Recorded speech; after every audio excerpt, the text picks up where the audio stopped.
하나님의 말씀은 요한계시록 22장 18절과 19절 말씀을 제가 봉독해 드리겠습니다. 이것은 하나님의 말씀입니다. 내가 이 두루마리의 예언의 말씀을 듣는 모든 사람에게 증언하노니 만일 누구든지 이것들 외에 더하면 하나님이 이 두루마리에 기록된 재앙들을 그에게 더하실 것이요 만일 누구든지 이 두루마리의 예언의 말씀에서 제하여 버리면 하나님이 이 두루마리에 기록된 생명나무와 및 거룩한 성의 참여함을 제하여 버리시리라. 아멘. 요한계시록을 어떻게 읽어야 요한계시록을 이해할 수 있을까? 이렇게 간단한 내용은 아니죠.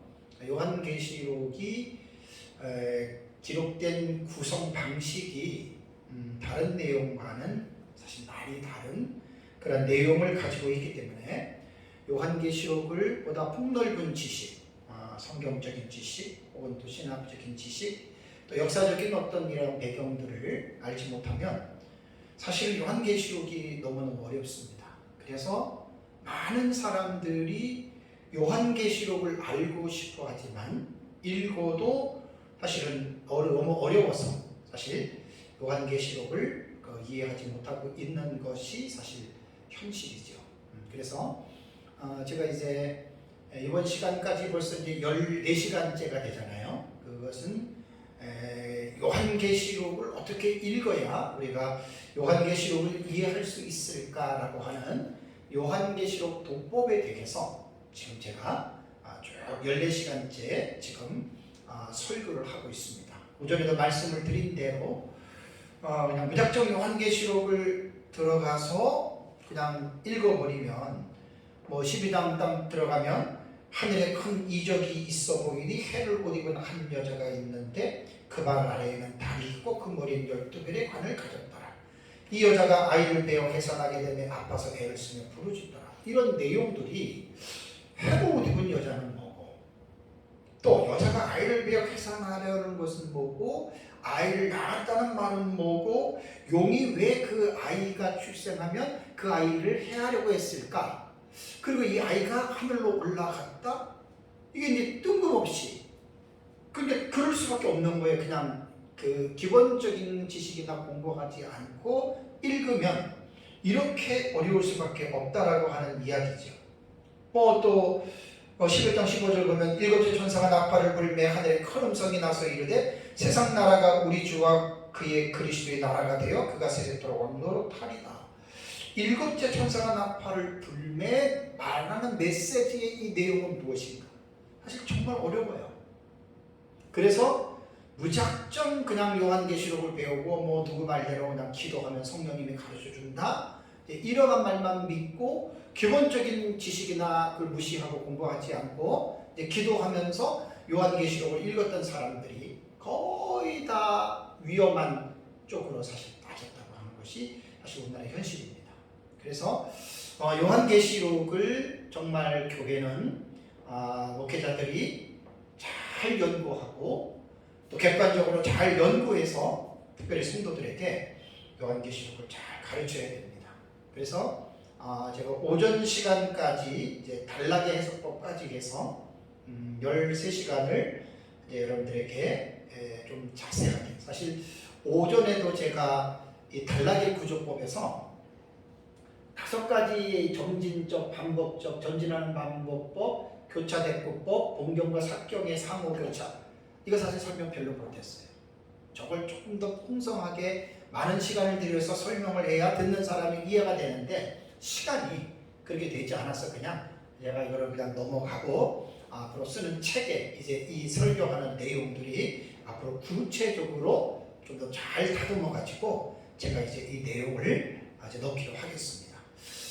이제 그 오전에 말씀드린 대로 요한계시록이요, 그냥 묵신문학적인 이해를 가지고 있고, 그 다음에 단어를 문자로 볼 것이냐 상징으로 볼 것이냐에 대한 이해를 가지고 있고, 그 다음에 사건을 해석할 때 과거냐 역사냐 이상이냐 미래주의냐 혹은 절충주의냐에 대한 지식을 갖고 있다고 해서 요한계시록을 읽으면 이 내용이 이해가 되느냐? 그렇지 않습니다. 제가 한 12시간 동안 요한계시록의 독법에 대한 기본적인 지식은 요한계시록의 오전에 말씀드린 대로 단락에 대한 이 구조를 이해하는 데에 가장 기본적인, 가장 필요한 지식이라는 거예요. 벌써 요한계시록을 문자로 해석하느냐 상징으로 해석하느냐에 따라서 느끼는 해석이 벌써 하늘과 땅 차이잖아요. 두 증인이 두 사람이냐 아니면 상징이냐. 그래서 저는 세대주의자들은 극단적인 문자주의자고 무천년은 극단적인 이상주의자 상징이에요. 그래서 역사적 전천년은 문자적 해석을 중시하면서도 무천년에서 해석하는 상징의 해석을 우리는 병행합니다. 그래서 저는 세대주의도 극단이고 무천년도 극단이고, 그래서 역사적 전천년주의의 입장을 택했다는 것이 사실 저는 개인적으로 감사하는 마음을 가지고 있습니다. 양쪽을 다 우리는 이해가 되고 또 너무나 한쪽으로 치우치는 것은 옳지 않기 때문에 그렇습니다. 그래서 단락이 대부분 요한계시록에 들어가서 제일 어려운 부분이요 6장부터 19장까지예요. 뭐 1장에서 5장까지는 별 어려움이 없어요. 그리고 20장부터 천년왕국 그 부분만 무천년이 이제 신약시대에 전체로 끌고 와서 병행적인 구조로 천년왕국을 신약시대로 해석하는 그것 외에는 뭐 천년이 마치고 뭐 고가 말날에 가고 그거는 이제 전천년과 무천년이 다르지만 그 이후에 이제 죽은 사람들이 부활하고 크고 힘보자 심판이 일어나잖아요. 거기부터는 세일살례전까지는 사실 무천년과 전천년이 마지막 부분은 같거든요. 그러니까 그 내용만 기본적인 지식만 가지고 있다고 해서 요한계시록이 이해가 되는 게 아니라 그 기본적인 지식을 기반으로 두고 단락을 해석을 해야 돼요. 그래서 6장부터 19장까지의 내용이, 넓게는 20장까지의 내용이 수많은 수십 개의 어떤 그 단락이 있잖아요. 그죠? 수십 개의 단락으로 형성이 됐는데 거기에서 사건이 51가지라고 했어요. 이건 제가 이제 정리한 거예요. 51가지가 있는데 이 사건이 과거로 해석하느냐, 역사로 해석하느냐, 이상주의로 해석하느냐, 미래주의로 해석하느냐 여기서 끝나는 게 아니라 하나하나의 사건은 이렇게 할 수가 있겠죠. 근데 요한계시록을 제대로 이해를 하려면 하나하나의 사건이 아니라 6장부터 22장까지 51가지의 사건을 전체적으로 일목요연하게 연대기적으로 정리를 해야 사실은 요한계시록의 본래의 의미를 여러분 깨닫는 거예요. 대부분 사람들은 요한계시록의 한 가지의 사건만 가지고 1대1로 논쟁을 합니다. 가장 큰 논쟁이 뭐냐면 천년왕국은 무천년과 전천년이 큰 논쟁이 됐는데 첫 번째 인이 흰말이거든요. 흰말을 떼니까 흰말 탄 기사가 나오고 화를 가지고 이기고 이기려 하더라라고 하는 이 해석법이 그리스도냐 적그리스도냐 마지막 시대의 사명자들이냐. 사실 그리스도와 적그리스도라는 해석이 거의 다 여기에 그 계시록을 연구하는 학자들의 해석법이 집중되어 있어요. 그래가지고 막 싸워요. 그러니까 저는 어떤 한 가지의 사건을 1대1로 비교를 하면 거의 안 맞아요. 그 진짜 안 맞는 거예요. 하나로 우린 이렇게 보자라고 어떤 협약을 하고 해석을 하면 몰라도 같은 전천년, 같은 무천년, 같은 세대주의라도 모든 게 절대로 똑같이 맞지를 않습니다. 그러니까 한 가지의 사건만 가지고 1대1로 이렇게 비교를 하다 보면 안 맞거든요. 저는 그게 중요한 게 아니고 전체적으로 요한계시록에 기록된 단락의 해석법을 어떻게 이해하느냐, 저는 그게 제일 중요하다고 봐요. 그러니까 6장부터 22장까지의 그 51가지에 나타나는 사건을 언제 어떻게 일어나는지에 대해서 그 부분을 일목요연하게 연대기적으로 그것도 정확하게 정리를 해서 6장부터 22장까지를 연대기적으로 설명할 수가 있느냐. 뭐 과거주의는 과거주의대로, 역사주의는 역사주의대로, 이상주의는 이상주의대로, 미래주의는 미래주의대로 그렇게 이야기를 하면 서로가 달라도 괜찮아요. 어차피 해석학적으로는 맞지 않기 때문에 괜찮은데, 과연 이렇게 정확하게 요한계시록을 정리하고서 학자든지 간에 목회자든지 간에 이해를 하고 이렇게 가르치고 그렇게 하는 사람이 얼마나 될까? 이것은 의외로 많지 않습니다. 많은 사람들이 절충주의에 딱 들어가면, 종합적 해석법에 들어가면 특정한 어떤 아이덴티티가 사라지잖아요. 정체성이. 그러니까 이것저것 막 갖다가 혼합을 시켜가지고 장점만 취하다 보니까 분명한 하나의 완전한 색깔이 나오지 않습니다. 지난주 금요일에 제가 말씀을 드렸잖아요. 짜장하고 짬뽕하고 울면하고 그 다음에 뭐 탕수육하고 뭐 볶음밥하고 그걸 5가지를 다 섞는다고 생각해 보세요. 그리고 먹어요. 그 종합적 해석법은 그런 거예요. 차라리 짜장이면 짜장, 짬뽕이면 짬뽕, 볶음밥이면 볶음밥, 하나의 특정한 맛은 있잖아요. 그러니까 절충주의라고 해서 종합주의라고 해서 나는 그걸 결코 좋아하지 않습니다. 다만 이제 분쟁의 요소를 이제 저감시킬 수 있다라고 하는 면에서는 그런 장점은 우리가 본받을 만한데, 요한계시록의 본래의 의미를 알기 위해서는 저는 그 방법은 좀 선호하지 않습니다. 그냥 나름대로 각자의 특징대로 이제 가는 것이 옳다고 봅니다.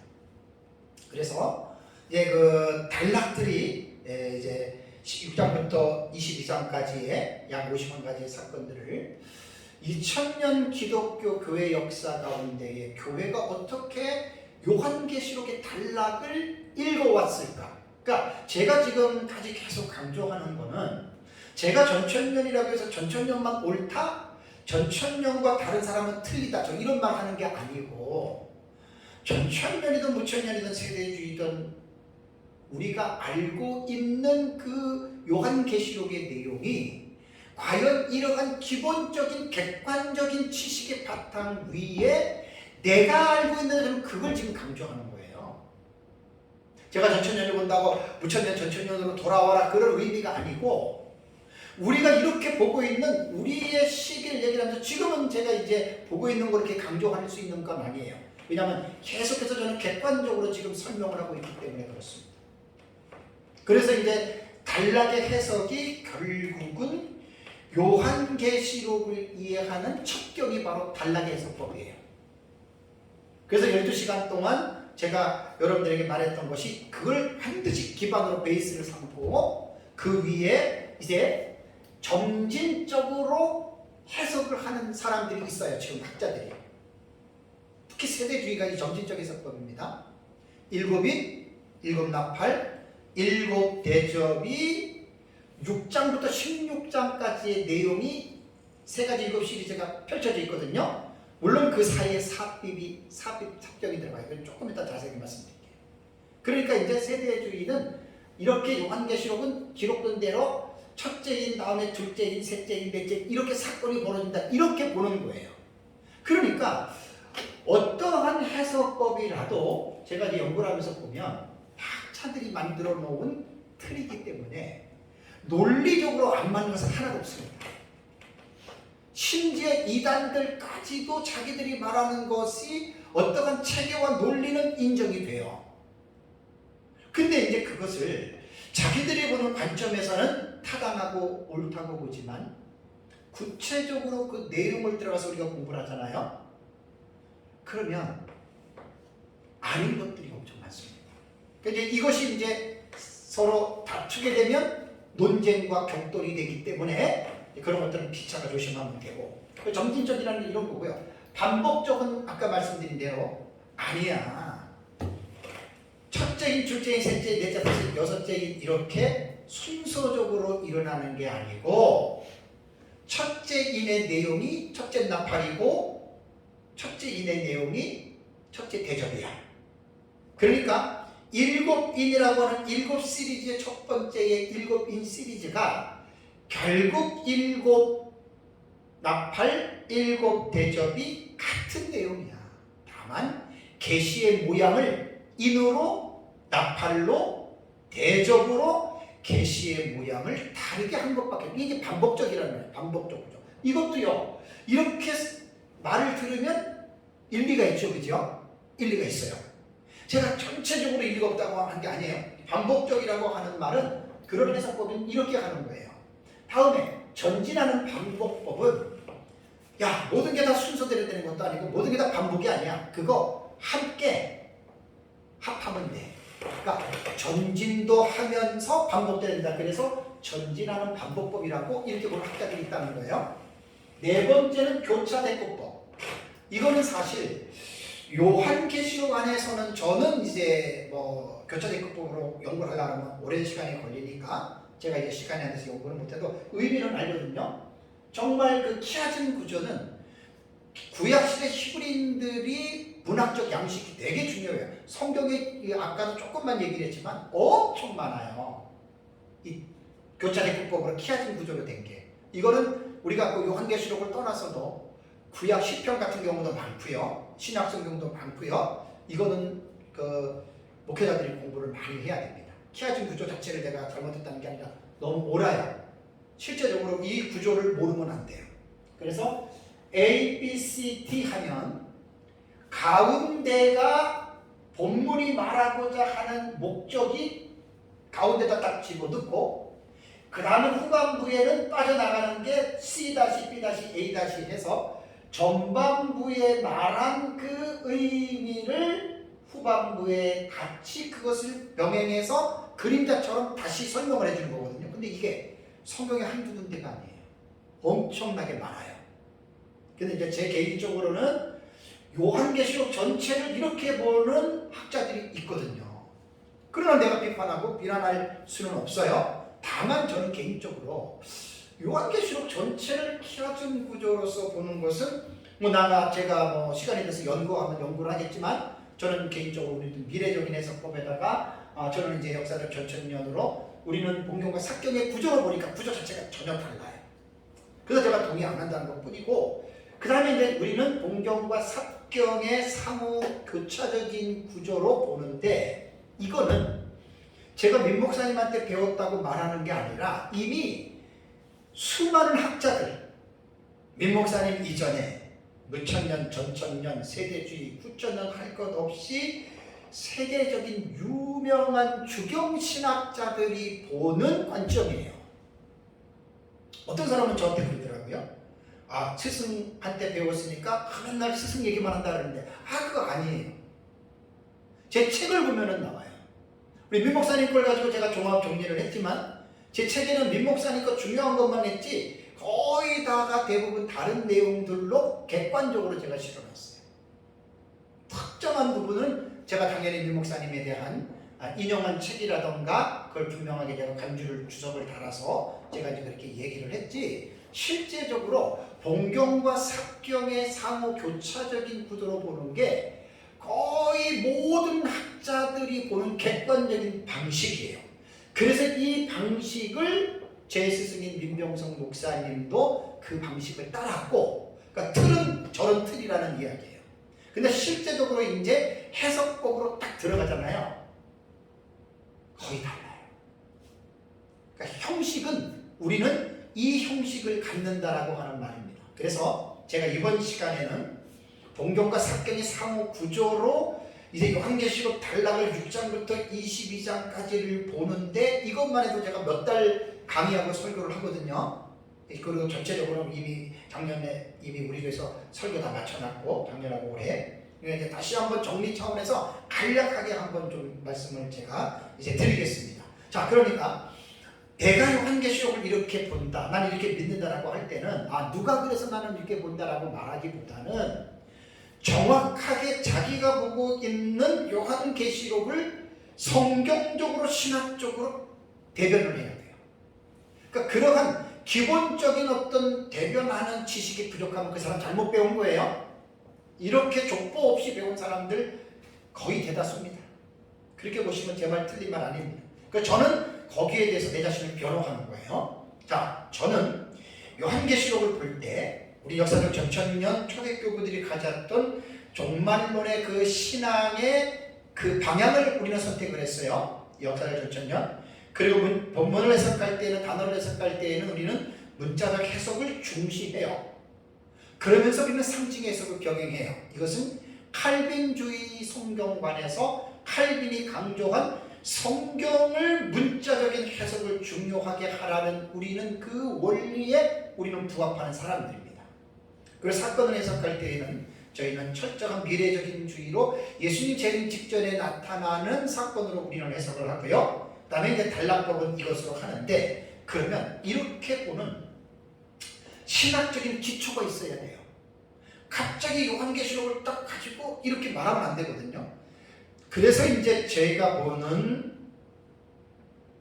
기독교 종말론 요한계시록의 해석에 기초가 되는 텍스트가 어디냐? 구약성경 다니엘서 9장 24절과 27절에 나오는 70일의 계시입니다. 이 신학적인 기초가 너무너무 분명합니다. 이 기초는 우리 스승이 세운 게 아니에요. 민 목사님이 세운 게 아니에요.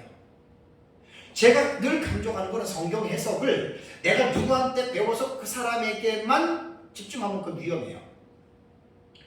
내가 누구한테 배웠더라도 그 지식이 교회 역사를 통해서 역사신학 입장에서 어떻게 그 내용이 이루어져 왔는지를 반드시 살펴야 됩니다. 그래서 제가 연구하면서 보면은 70일의 계시를 기초로 한, 그리고 그 70일의 계시에서 한 이래를 요한계시록과 연계시켜서 해석한 최초의 신학자가 누구냐면은 이레네우스와 히폴리투스입니다. 그래서 우리는 요한계시록을 그냥 허공에다가 그냥 딱 던져놓고 해석하는 게 아니라 다니엘서 9장 70일의 해석법에 우리는 기반해서 기초를 해서 요한계시록 6장부터 19장까지를 70일에서 밝히지 않은 한 일회를 6장에서 19장까지 약 44가지의 사건을 일목요연하게 우리는 해석한다. 그게 바로 제 책입니다. 제가 우리 스승한테 그렇게 배웠고, 그거를 제가 주경신학적으로, 역사신학적으로, 조직신학적으로, 또 목회론적 읽기로 나름대로 그러한 지식들을 내 것만 가지고, 우리 스승 것만 가지고 한 게 아니라 같은 어떤 성경을 해석하는 주경신학자들의 그 해석들을 가지고 와서, 그래서 그걸 가지고 제 나름대로 변증을 한 거예요. 이거는 뭐 제 책을 보시는 분들은 다 압니다. 뭐 안 본 분들은 모르겠지만 제 책에는 그렇게 써놨기 때문에 이제 그렇게 되어져 있습니다. 그래서 이제 이번 시간에는 제가 본경과 삭경으로 상호 교차적인 구조로 이제 6장부터 19장까지의 44가지의 사건을 일목요연하게 연대기적으로, 이거 좀 신기한 거예요. 도표를 보신 분들은 알겠지만 좀 너무 신기해요. 그걸 제가 이제 한눈에 보는 요한계시록 도표에 대한 책을 지금 우리가 설교하는 내용이 다 지금 책에 들어가는 내용들입니다. 지금 이게. 그래서 그 책이 나오면 아마 많은 도움들이 아마 될 겁니다. 그렇다면 본경과 삭경으로 구분을 했잖아요. 그죠? 본경과 삭경. 본경과 삭경은 제가 만든 말 아닙니다. 그 민 목사님이 만든 말도 아닙니다. 본경과 삭경은 요한계시록을 연구하는 학자들이 공통적으로 사용하는 단어입니다. 그러니까 이제 이런 경우가 있어요. 나는 어떤 사람에게 배웠으니까 꼭 사람 말한 내용만 가지고 앵무새처럼 말한다. 나는 그런 거 별로 좋아하지 않습니다. 왜냐하면 그 사람이 잘못될 수도 있거든요. 그러니까 그만큼 객관적인 어떤 그 지식이 있어야 돼요. 왜냐하면 요한계시록이라고 하는 게 내가 배운 스승의 말만 따라가는 게 아니잖아요. 그것이 내가 배운 것이 과연 2000년 기독교 역사를 통해서 또 성경적으로나 신학적으로나 과연 이것이 합당하고 합리적인지에 대한 검증을 받지 못하고 그냥 내가 배운 스승만 이렇게 봤다 그러면 여러분 그게 위험한 거예요. 여러분 보세요. 모든 사람이 2000년 동안에 이 본문을 이렇게 봤는데 한 사람도 2000년을 봤는데 나만 독특하게 이렇게 봤다. 어떻게 생각하세요? 권사님 어떻게 생각하세요? 대단한 사람 같아요? 그게 위험한 거예요. 이단과 사이비는 다 그렇게 이야기를 합니다. 여태까지 아무도 이 성경 본문을 이렇게 해석한 자가 없다. 근데 내가 이 본문을 하나님의 성령의 감동을 깨달았다. 아마 99%는 그 사람 이단으로 보시면 딱 맞습니다. 제가 성경을 연구하면서 깨달은 게 몇 번 계속 말씀드렸잖아요. 내가 다른 사람의 책, 초대교부나 중세나 종교개혁자나 청교도나 또 근현대에 아는 신학자들이 쓴 다른 사람의 책을 안 보고 나 혼자 성경을 읽고 연구를 해요. 막 깨달아지는 게 많아요. 그러면 이제 내가 깨달았으니까 막 나만 한 것 같고 대단한 것 같잖아요. 제가 한 20년 전부터 이제 성경 개인적으로 연구했다 그랬잖아요. 저는 성경을 연구할 때 성경만 보지 않아요. 제가 하는 말, 유명한 말이 있어요. 다른 원어나 역사적인 배경이나 어떤 그러한 책들을 안 보고 성경만 보는 사람들 있잖아요. 그 사람 진짜 위험한 사람이에요. 우리는 성경을 올바르게 이해하기 위해서 역사신학, 주경신학, 조직신학, 실천신학 그 외에 많은 학자들이 써놓은 책들을 읽으면서 성경을 연구를 해야지. 그럼 그 사람 절대로 잘못된 길로 안 가요. 우리 옛날에 친구 목사님, 박정혁 목사님 이제 신학교 교수를 하셨는데 그분이 인천의 어떤 목사님 지금 돌아가셨어요. 책을 한 3만 페이지 정도를 써놓은 게 있대요. 책을 많이 내려고 그러는데 이제 조직신학 했다 그러니까 그 목사님을 불러서 책을 내려고 그러는데 좀 봐달라고 그랬대요. 목사님이 가서 봤더니 그 사람이 성경을 3만 번, 4만 번을 읽은 사람이 3만 번, 4만 번. 저한테 몇 년 전에 들은 얘기 오래. 그래서 그 목사님이 그랬대요. 목사님, 이거는 절대로 책으로 내시면 안 됩니다. 무슨 말인지 아시겠죠? 이단과 사이비는 신학이 없어요. 원어도 없어요. 그런 사람들. 아무것도 없어요. 그냥 자기가 성경을 읽고 하나님이 자기에게만 가르쳐줬다. 이게 이단과 사이비의 100% 특징이에요. 그래서 저는 은사한테 성경을 배웠어도 거기에 머무르지 않고 계속 지금까지 연구의 연구를 계속하는 거예요. 그래서 나름대로 책도 나오고 지금도 쓰고 있고 앞으로 계속해서 연구를 하는 거죠. 저는. 그래서 저는 뭘 강조하냐면 객관적인 지식을 무시하지 말라는 객관적인 지식. 그래서 제가 연구하면서 깨달은 게 내가 책을 안 봐서 그렇지 해안에 새 것이 없습니다. 절대 해안에 새 것이 없습니다. 나만 깨달은 게 아니라 이미 500년, 1000년, 2000년 전에 내가 깨달은 것보다 더 분명하고 확실하게 하나님은 자기의 종들을 통해서 깨닫게 놨고 그걸 교부들의 문서 같은 걸 보면 다 돼 있거든요. 어느 정도. 그래서 객관적으로 책을 안 보고 설교자들이 원어도 안 보고 이런 연구도 안 하고 그냥 자기 혼자 성경 읽고 깨달았다 그러고 하는 설교들은 모든 성도들도 할 수 있는 정말로 질이 낮은 설교들이에요. 그래서 저는 설교자들에게 목회자들을 제가 가르치는 사역을 하고 있기 때문에 설교 사역에 있어서 정말 평신도들도 할 수 있는 그런 설교를 하지 말고 정말 진정한 설교를 목사님들이 준비해야 된다라고 저는 사실 강조를 하는 거예요. 그래서 오늘도 지금 이런 경우도 다 지금 객관적인 입장에서 여러분들에게 제가 지금 말씀을 드리는 거예요. 본경과 삽경이라고 했어요. 이건 제가 만든 게 아니라 계시록을 연구하는 학자들이 어떤 학파든지 간에 거의 다 이거는 공통적으로 협약된 용어입니다. 그럼 본경은 뭐냐? 본경은요 7 시리즈가 있어요. 3가지 7 시리즈.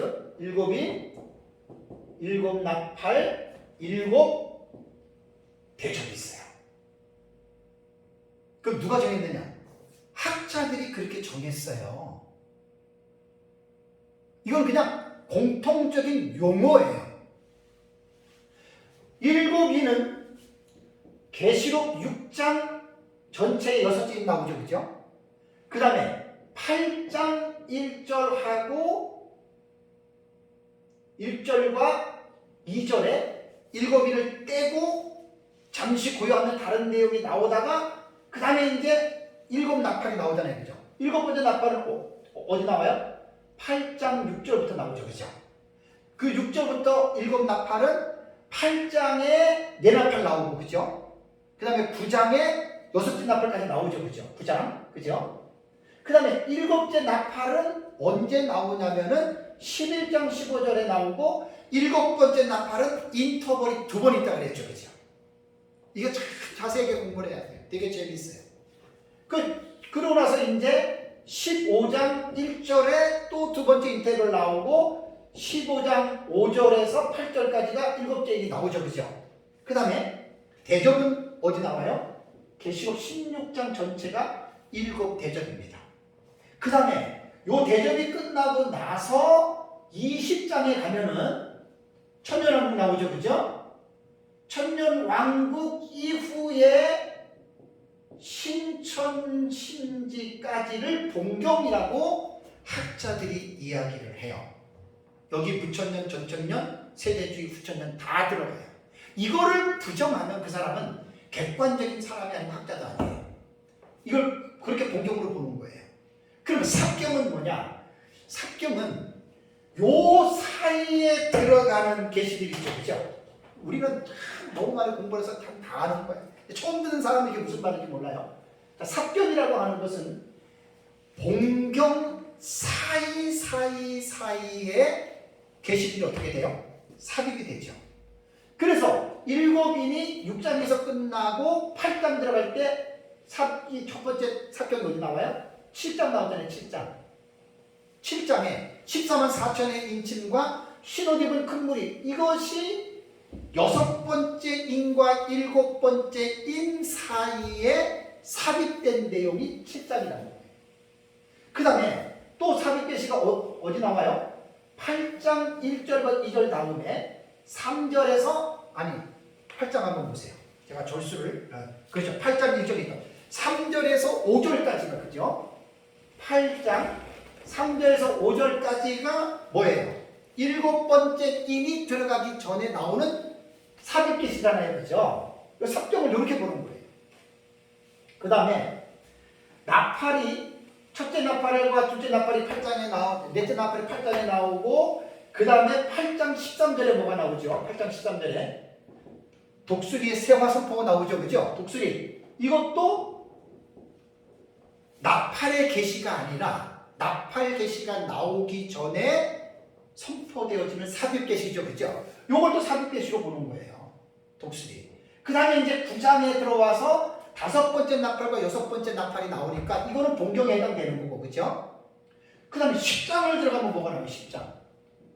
10장이 일곱인 세 가지 일곱 시리즈가 아니거든요. 10장에 나오는 얘기가 하늘에서 내려온 신생 천사가 나타나잖아요. 그죠? 그러니까 이 10장도 뭐예요?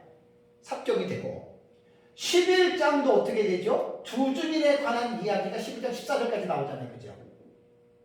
이것도 세 가지 일곱 시리즈가 아니에요. 이것도 삽입된 내용들이에요. 그 다음에 11장 15절에는 이제 7번째 천사가 나팔을 불매해가지고 쭉 나오고, 그 다음에 12장, 일곱 시리즈 아니에요. 이것도 삽경이에요.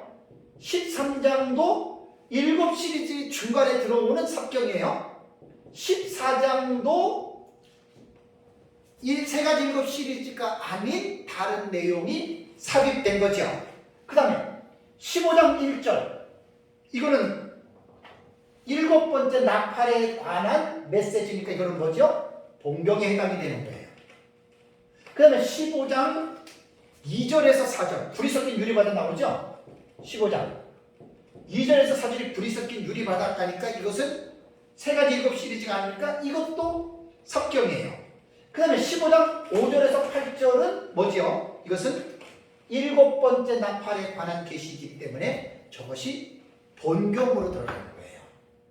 그 다음에 16장은 대접이라고 그래가지고 이것은 이제 동경으로 들어가잖아요. 다음에 문제가 뭐냐면 17장과 18장과 19장은 내용이 무엇인가? 이것은 대부분 학자들이 보면은 계시록 16장에서 7번째 대접이 끝나니까 세상 멸망으로 딱 끝내고 그냥 사람들이 그것으로 그냥 17, 18, 19장은 다른 곳으로 보는데 그렇지 않아요. 내용을 봐야 되잖아요. 내용. 17장의 내용이 뭐예요? 큰 음녀와 짐승의 비밀이에요. 그러면 큰 음녀와 짐승은 어떤 존재냐? 큰 음녀와 짐승은 마지막 때에 언제 이 세상에 그들이 출현하느냐? 그것이 일곱 나팔, 일곱 대접 한 일의 기간 동안에 사건이 일어나는 그때에 등장하는 사람들이에요. 음녀와 짐승 적그리스도는. 그러니까 기록될 때만 16장 이후에 기록됐을 뿐이지 지금 내가 말하는 거는 내용상 구조거든요. 단락이거든요. 그 51가지의 16장부터 20장까지 51가지의 사건을 연대기적으로 이렇게 볼 수 있는 이게 사실은 요한계시록을 이해하는 접경이 되는 거예요. 18장은 뭐예요? 큰 성 바벨론이 멸망을 당해서 한마디로 말하면 지구가 세 갈래로 갈라지고 불심판을 받는 내용이 18장이잖아요. 이거는 7번째 대접 그 내용을 18장을 보시면 계시록 18장에는 큰 성 바벨론이 무너졌다라고 하는 말은 세상 자체가 하나님의 심판을 받는데 18장의 기록은 이 세상이 하나님의 심판을 받는 모든 부분을 설명하는 게 아니에요. 18장을 읽어보면 왜 큰 성 바벨론이 이 세상이 하나님의 심판을 받는지에 대한 그 이유를 설명을 해주고 그 다음에 18장에서는 이 세상이 하나님의 불에 타서 심판을 받는데 몇 가지의 특정한 부분을 클로즈업 시켜줘요. 그래서 사도 요한이 그 부분들만 몇 가지를 기록을 했는데 땅의 상인들, 먼저 땅의 왕들이 이 세상이 불타는 것을 보고 애통해 하는 것을 클로즈업 시켜서 9절과 10절에 그 부분을 묘사해놨고 11절에는 땅의 상인들이 이제 그 세상이 불타니까 자기들이 그 상품을 가지고 돈을 벌어서 부귀영화를 누리고 그렇게 살았던 그 모든 27품목인가요? 28품목의 물건들이 다 불에 타는 모습을 보고 애통하는 모습들이 이렇게 기록이 되어져 있는 거예요. 그 다음에 이제 해운업계에 종사하는 사람들, 그런 사람들이 애통해하는 그 애가를 18장에는 부분적으로 클로즈업 시켜가지고 그것을 지금 말하고 있는 게 18장이거든요. 그러니까 이것도 일곱인 시리즈에 연관된 거예요. 7번째 대접에. 사실 요한계시록은 단락을 해석을 하려면 보세요. 51가지 사건이라고 그랬죠. 그죠? 그러면 보세요. 51가지 사건을 첫째인, 둘째인, 셋째인, 넷째인 이 한 가지를 정확하게 이해를 해야 됩니다. 그래서 신학적으로는 그걸 주경해야 돼요. 주해를 해야 돼요. 해석을 먼저 본문을 해야 돼요. 그래서 제 책이 요한계시록 주해라고 하는 이름을 달고 나온 거예요. 그래서 요한계시록 주해 1장부터 22장까지 보면은 뭐 세계적인 주경학자들하고는 비교할 수는 없지만 목사 입장에서 제 나름대로 최선을 다해서 한 절 한 절 한 단어까지 중요한 부분들은 주해를 해놓은 거예요. 그래서 요한계시록 전체를 6장부터 22장까지 61가지의 사건을 전체적으로 주해를 해놔야 그것을 알아야 그것을 일목요연하게 연대기적으로 조합을 할 수가 있어요. 그래서 목사님한테 배우고 목사님이 부분적으로 만들어 놓은 도표를 제가 계속 연구하면서 종합적으로 하나의 도표로 하늘에 보는 요한계시록 도표라고 책에다가 그렇게 책 뒷부분에다가 도표를 넣어놨잖아요. 바로 그 결과물이 그거예요.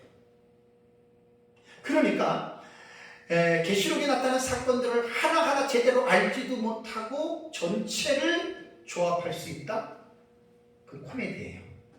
말이 안 돼요. 제가 참 하나님의 은혜로 도표들을 꽤 만들어 놨는데, 도표는 그냥 만드는 게 아니에요.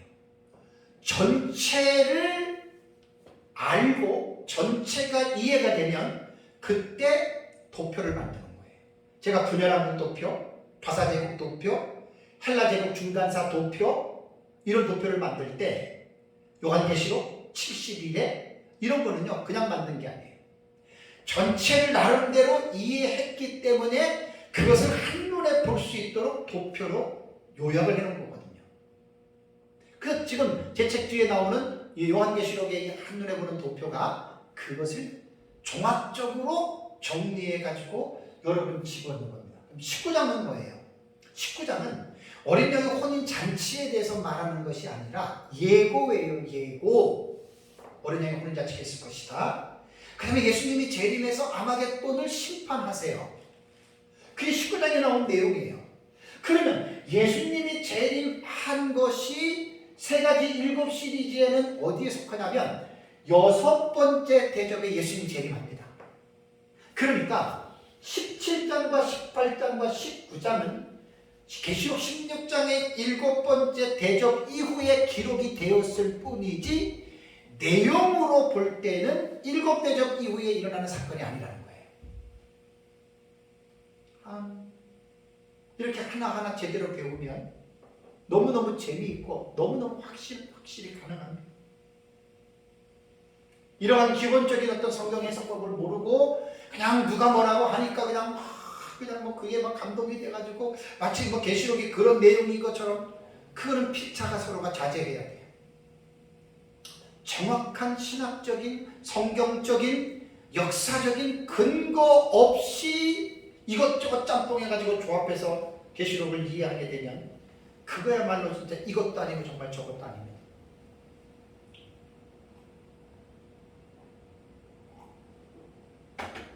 제가 요한계시록을 연구를 하면서 다른 성경보다 엄청나게 어렵습니다. 많은 시간을 들여서 공부를 해야 됩니다. 그래서 이제 본경과 삽경에 대한 개념은 이런 식으로 학자들이 정리를 여러 번 해놓은 거예요. 제 말이 아니라. 내가 우리 민 목사님이 얘기한 게 아니라, 물론 당연히 있어도 그 이전에 세계적인 주경 신학자들이 이렇게 봤다는 거예요. 그래서 제가 박수환 박사님 신학자잖아요. 박수환 박사님의 책에서 본경과 삽경에 대한 이해를 제가 가지고 온 거예요. 그래서 그 주석에 있는 거를 제가 읽어드리면, 본경에 해당하는 내용은 일곱인, 일곱나팔, 일곱대접, 예수님의 재림과 천년왕국 이후의 계시를 말한다. 삽경은 본경 계시의 전후에 위치한 계시들을 말한다. 딱 맞죠, 그죠? 이거는 학자들의 글에 있는 거예요. 그러니까 어느 누구한테 한 사람 말인 게 아니라 계시록을 연구하는 세계적인 학자들이 다 이렇게 보는 객관적인 용어를 제가 가지고 가는 거예요. 특별히 내 개인의 주관적인 용어를 말하는 게 아니에요. 물론 그것이 몇 개 있기는 해도 제가 이해하기 쉽게끔 그렇게 만들어 놓은 용어가 몇 개 있기는 합니다. 그건 제가 이제 그렇게 책에다 밝혀놨죠. 그래서 삽경이란 본계시와 본계시 막간에 나오는 중간계시로서 주석가들에 의해서 막간극, 중간막, 예견적 여담, 사파, 에피소드, 보충계시, 중간계시 등으로 다양하게 불립니다.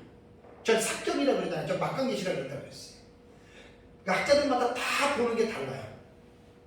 그래서 이제 박수환 박사님의 주석을 보면 이렇게 나옵니다. 본서는 본경과 삽경의 상호 교차 형식으로 구성되어져 있다. 이게 단락의 해석법이에요.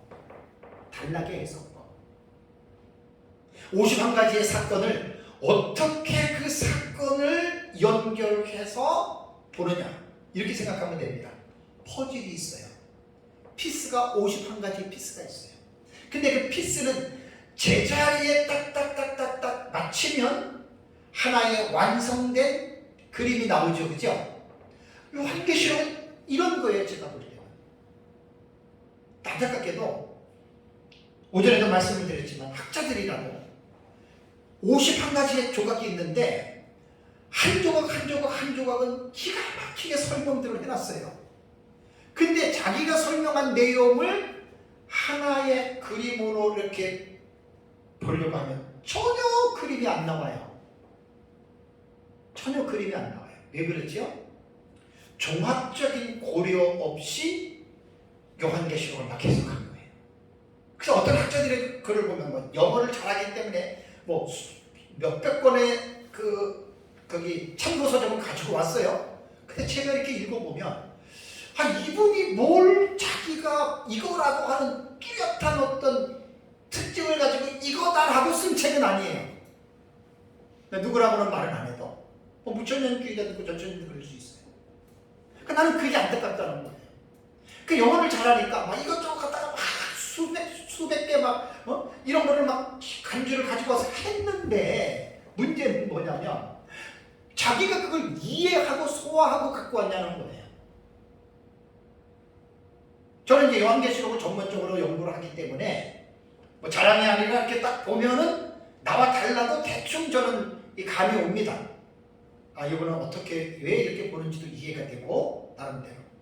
그래서 이 본경과 삽경의 상호 교차 형식으로 보는 이 단락의 해석법이 제가 볼 때는 가장 건전해요. 그래서 저도 이제 이러한 해석법의 틀 속에서 저도 해석을 하기 때문에 아까 말씀드린 대로 내용을 들어가면 많이 달라요. 많이 달라요. 그래서 제 책에 보면은 142페이지 그 이후에 보면은 본경과 막간계시 요 내용을 도표를 제가 딱 만들어놨어요. 도표. 제가 이제 강의할 때는 그 현수막으로 만들어놨기 때문에 그것도 딱 보면 한 번에 보면 딱 이해가 돼요. 그래서 시청각적으로 공부할 때는 보면 많이 이제 이해가 됩니다. 이제 문제가 뭐냐면 결론적으로는 이 내용이 6장부터 22장까지 51가지의 사건이 순서대로 점진법적인 해석 방법처럼 순서대로 이루어질 것이냐 이거 한번 생각해 봐야 돼요. 근데 요한계시록을 전혀 모르더라도 대부분 사람들이 가지고 있는 이 기본적인 사고는 순서적으로 일어난다고 생각하고 있습니다. 다들. 근데 요한계시록을 연구하다 보면 그거는 절대로 아닙니다. 절대입니다. 절대. 그래서 세대주의자들은 반박하겠죠. 왜냐하면 세대주의는 그렇게 보니까. 근데 무천년 절대 그렇게 안 봅니다. 근데 그걸 지금 오늘 마지막 부분에 잠깐 말씀을 드리는 거예요. 전천년도 그렇게 안 봐요.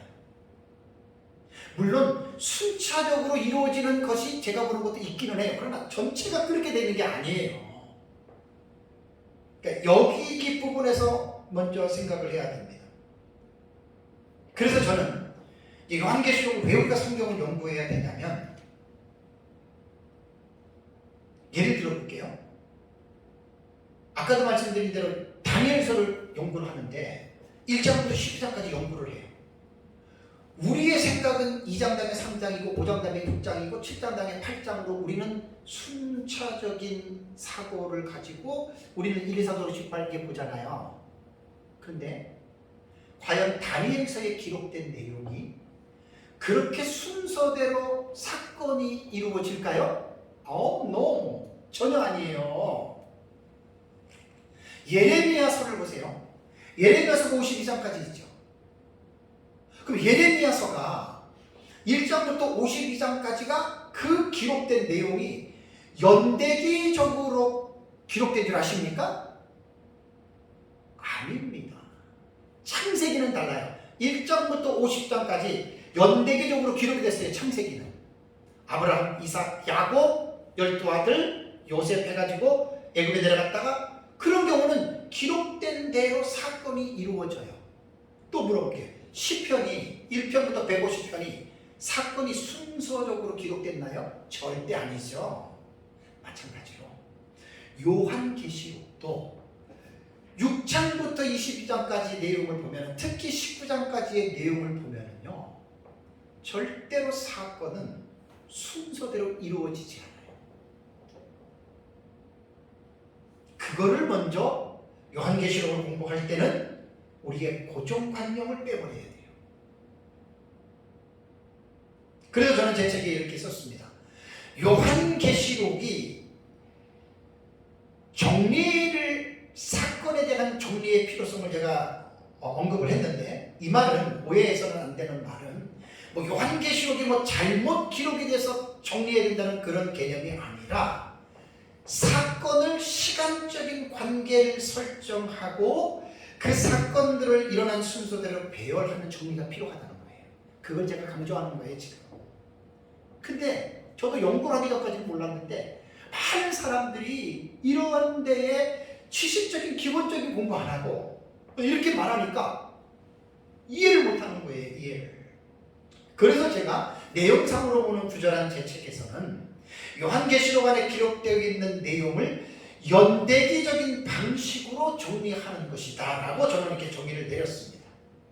그런데 제가 이제 그 연구를 한 사람 것만 하는 게 아니라 여러 사람들 수십 명의 주경신학자들을 무천년이건 전천년이 세대지고 다 주석들을 보니까, 무천년계에서 그래도 그레고리 빌 그러면 현재 웨스트민스터 신학교의 신학학 교수입니다. 아마 세계적으로 요한계시록의 대가라고 한다면 그 리처드 보콤, 그 다음에 데이비드 아우네, 그 다음에 그레고리 빈, 이 사람들은 현재 현존하는 세계적인 주경 신학자들입니다. 다 대부분 부천년입니다.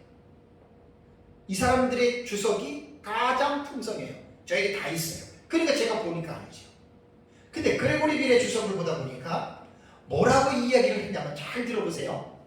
실제로 각 시리즈에서 7개 요소는 최후의 심판을 나타내는 반면에 앞에 6개는, 잘 들으세요. 앞에 6개는 반드시 시간적인 순서대로 일어나는 것은 아니다.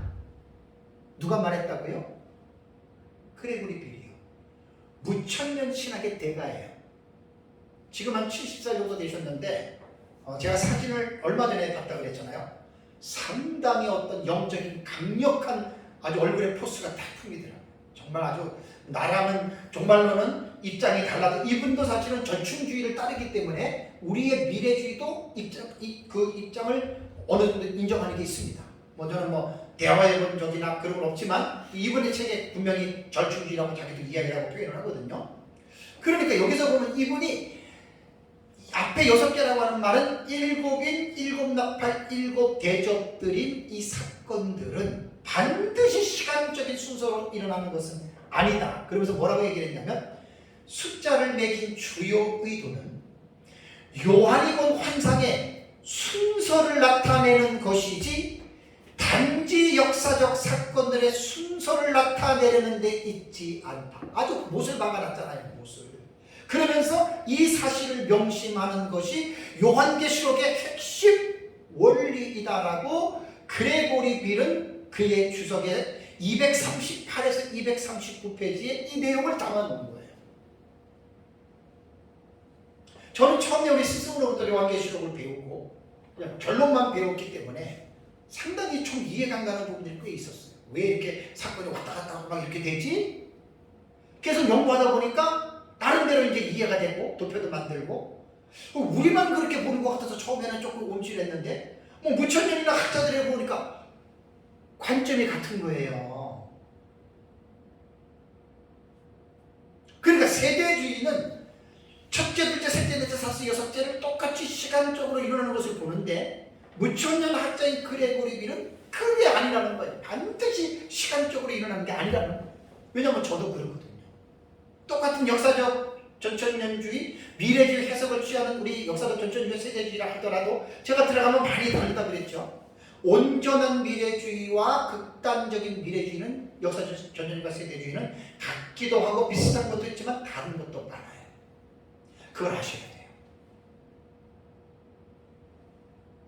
그래서 제가 연구를 하면서 이 요한계시록을 올바르게 이해하기 위해서 6장부터 22장에 나타난 약 51가지입니다. 22장까지는 이 사건을 연대기적으로 이것을 다시 재정립하는데 이것을 잘 설명을 해야 되겠다라고 내가 많이 고민을 했습니다.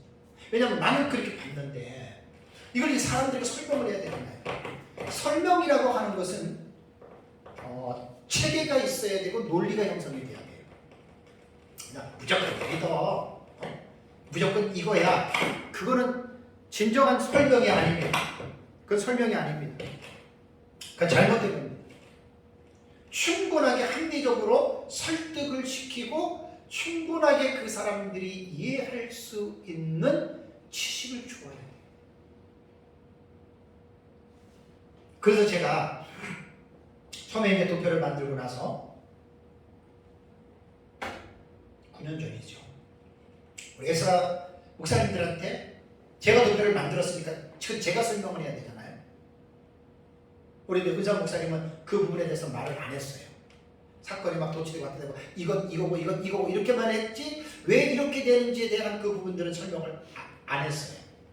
그냥 뭐 대충 그냥 한 일에 전에 뭐 후산열만 들어가기 이런 건 했지만 사건을 전체적으로 이렇게 그 스토리를 연결하는 거는 제 책에 한 60%는 나오지만 제가 이제 이번에 쓰는 책에는 그걸 더 연구해서 그걸 아름답게 내가 이제 하나의 아름다운 스토리로 제가 이제 그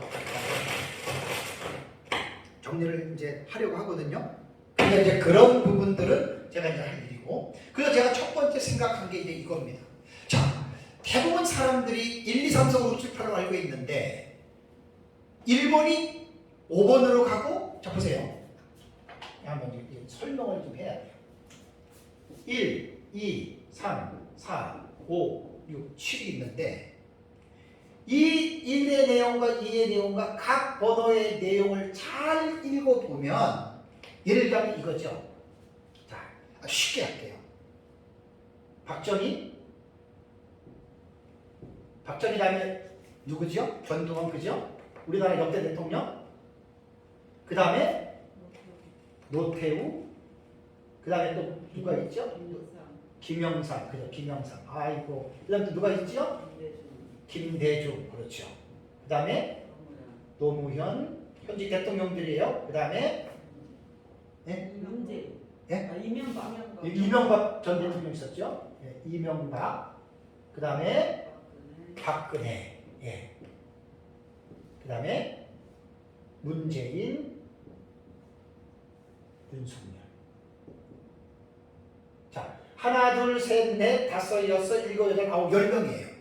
그럼 순서대로 우리가 봅시다. 순서대로 이명박, 김영삼, 노태우, 박정희, 전두환, 김대중, 윤석열, 문재인, 박근혜, 노무현.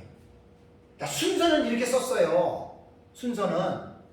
그러면 한국의 역사를, 근대, 현대의 역사를, 근현대 역사를 아는 사람이면 이름은 아는데 이 사람들이 한국에서 대통령을 했는데 순서가 맞아요, 틀려요? 틀리잖아요. 제가 말하는 내용상으로 요한계시록을 이해하고 내용상으로 정리가 돼야 한다는 말은 마치 이런 거예요, 이런 거. 첫째, 둘째, 셋째, 넷째, 일곱인 시리즈, 일곱 대접 시리즈, 일곱 나팔 시리즈가 됐다 하더라도 사건은 절대로 순서대로 일어나는 게 아니다. 이렇게 얘기를 하니까 어떤 사람들은 내가 이제 무명하니까 이상한 말 하는 것처럼 느끼는 거예요. 그래서 제가 연구를 하다가 그레고리 비를 딱 보니까 그레고리 비를 절대로 아니라고 그러잖아요. 그 사람 부천년이거든요. 그러니까 자기도 몰라. 자기도 그거 모르고 그냥 제가 말하니까 또 나를 무시하면서 그거 아니라 그러는 거예요. 정말 안타깝습니다. 공부들을 많이 해야 돼요.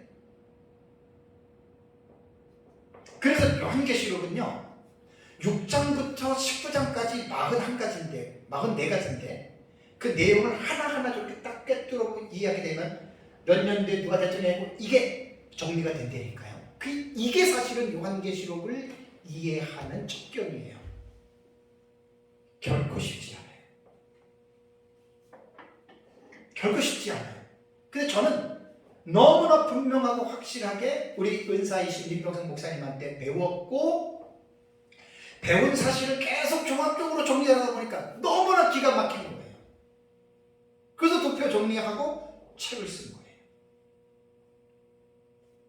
분명한 어떤 확신이 있습니다. 그 신학적 체계가 기초가 너무나 분명합니다.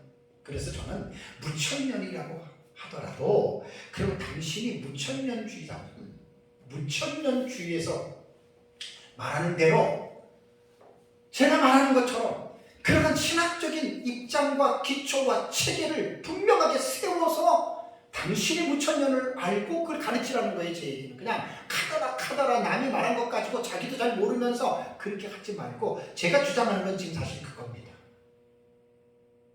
내가 전천년이니까 나를 따라와 그런 말이 아니고 무천년이라 하더라도 좀 제발 체계적으로 연구를 해서 좀 객관적으로 가르치라고 하는 게 사실 제 염원이에요. 근데 이건 기본적으로 목회하는 목회자들은 어렵지요. 저는 사실 목회보다는 성경 연구하고 가르치는 일을 제가 전문적으로 하니까 저는 가능해도 일반 성도들 몇십 명 이상, 100명 이상 넘어가시는 분들은 이게 힘들죠. 이렇게 못하죠. 목회하다 보면. 그래서 저는 그레고리 빌이 다시 말씀을 드릴게요. 앞에 6개는 반드시 시간적인 순서로 일어나는 것은 아니다. 숫자를 매긴 주요 의도는 요한이 본 환상의 순서를 나타내는 것이지 단지 역사적 사건들의 순서를 나타내려는 데 있지 않다. 이건 부차적이라는 거예요. 그러니까 사람들이 보세요. 이거를 모르고 그냥 고정관념으로 둘째인 다음에 셋째인이 기록됐으니까 둘째인 사건 다음에 셋째인의 사건이 나타나는 것처럼 생각을 하잖아요. 아니에요.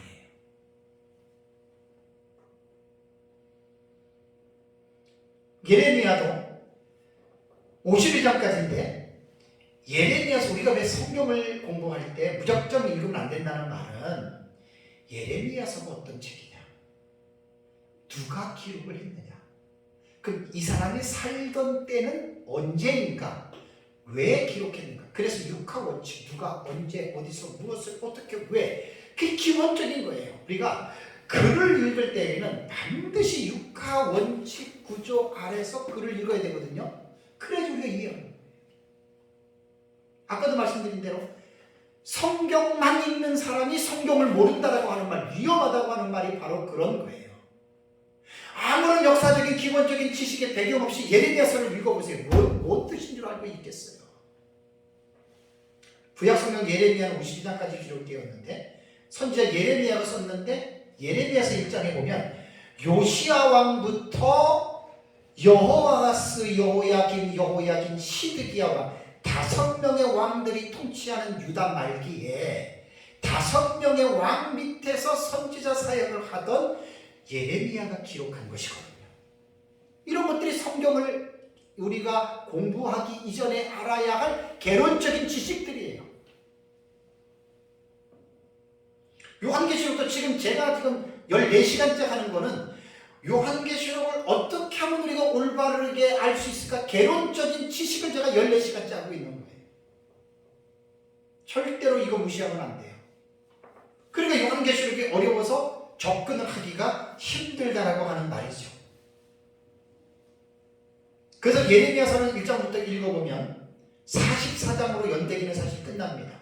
그래서 44장에 예레미야의 마지막 예언이 44장에 기록이 되어져 있는데 그 뒤에 보면 52장까지가 내용이 더 나와요. 그럼 45장부터 그 이후의 내용을 보면 유다 멸망하기 이전에 일어나는 사건들을 재조명한 거예요. 재조명.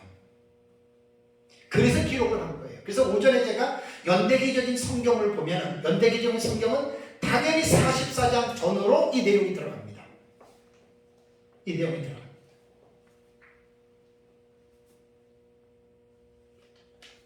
그 다음에 무천년설을 주장하는 킴 리들버거라고 하는 사람이 있는데 이 사람은 개혁주의 무천년설이라고 하는 책을 썼어요. 그러니까 이 사람의 저자의 의도는 종말론 중에 무천년이 개혁주의에 대표하는 종말론 학설이라 이런 자부심을 갖고 썼어요. 그 책에 뭐라고 이분은 킴 리들버거는 이야기를 하냐면 카메라 각도의 비율을 예를 들어서 설명을 했어요. 그 책에서. 어떻게 생각했었냐면 요한계시록은 일련의 환상을 담고 있다. 다 환상들이잖아요. 그죠?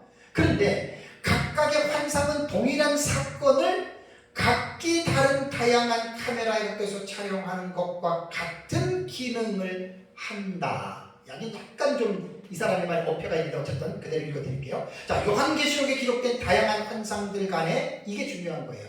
순서가 보세요. 필연적으로 그 환상들이 상징하는 시대적인 역사적 발생 순서를 반영하는 것이 아니라는 거예요. 당연하죠. 킴 리들버그도 종말론에 있어서는 그레고리 빌이 대학자거든요. 스승이거든요.